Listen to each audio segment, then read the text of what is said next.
Cheated, lied to, or scammed? She's tackling every opportunity to make something that's going wrong right. Better call Bingham. From large corporations to mom and pop businesses, most have a website. But did you know your website could be a sitting duck for a lawsuit that could cost you tens of thousands of dollars?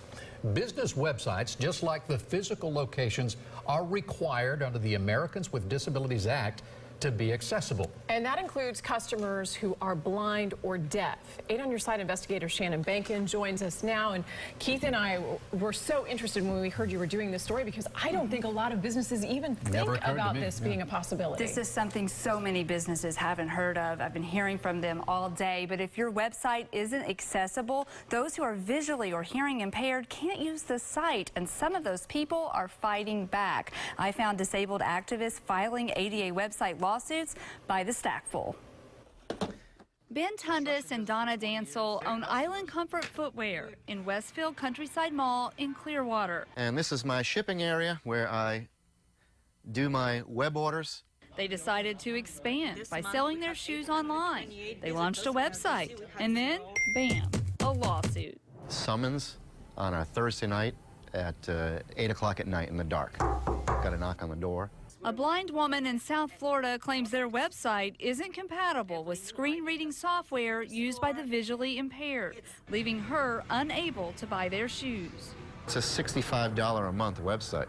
You know, it's Was there ever any mention on what you need to do to make sure you're ADA compliant? Absolutely not. No mention at all. When most business owners think ADA, they think handicapped parking spots, ramps, and grab bars in restrooms. ADA lawsuits are nothing new. But now, the spotlight is on websites. 2,285 ADA website lawsuits were filed in federal courts in 2018, a yearly increase of a whopping 181%. Emily Fuller, the woman who sued the Clearwater shoe store, has gone after 175 businesses in the past 2 years, shown here by all of these lawsuits. First, she went after big names like Sephora, Home Depot, and Chick-fil-A. Now she has sued a store that sells Tampa Bay Lightning gear inside Amalie Arena. Critics call these mass lawsuits a shakedown. The attorneys are telling us, we spoke to many, they're saying you can't fight this. If you fight this, you're going to quadruple your bill. There's nothing you can do, just write them a check. Companies settle because there's no defense to ignoring ADA requirements. Ms. Fuller's attorney tells me his client is an advocate fighting to improve society, and these lawsuits are not going away. $3:49.72 link.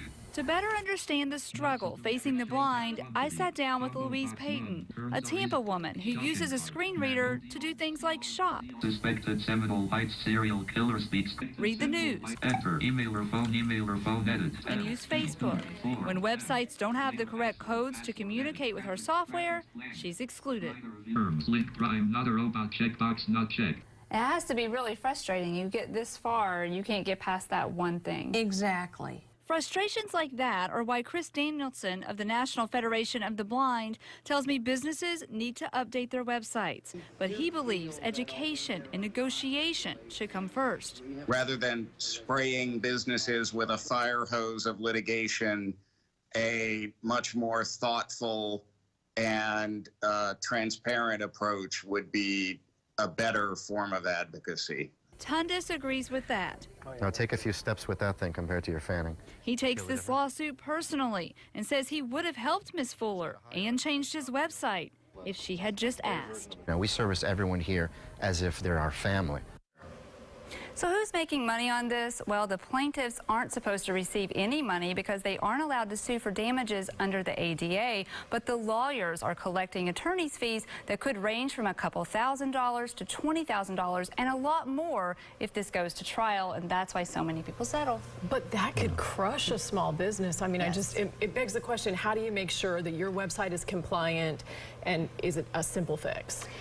Sometimes it can be simple, but oftentimes it's not. It's a lot easier to do this on the front end when you're launching your website. You need to make sure that your web developer knows how to make your site compatible. There are industry recognized standards and various companies that you can hire to help you with your site. Also, the National Federation of the Blind and the local Lighthouse for the Blind can help. I spoke with both of them, and they said they'll do audits and they'll help people for free in some cases. Now, the guy at the shoe store said it was costing him $65 a month for his website. But if you add this feature that allows the blind to read, is that a lot more money? Is that? It could be, depending on how complicated your site is. A simple site, I talked to folks who do audits, $1,600 to audit your site, more money, to make sure that it is compatible. So it can add up. Yeah. But you're also, you're following the law and you're opening up for potential customers that otherwise wouldn't be able to use your site. Sure. All right. Interesting. Never would have thought of it. Thank you, Shannon. Thank you. If you have a problem that needs solving, you better call Benkin. The telephone number is 1-855-BENKIN.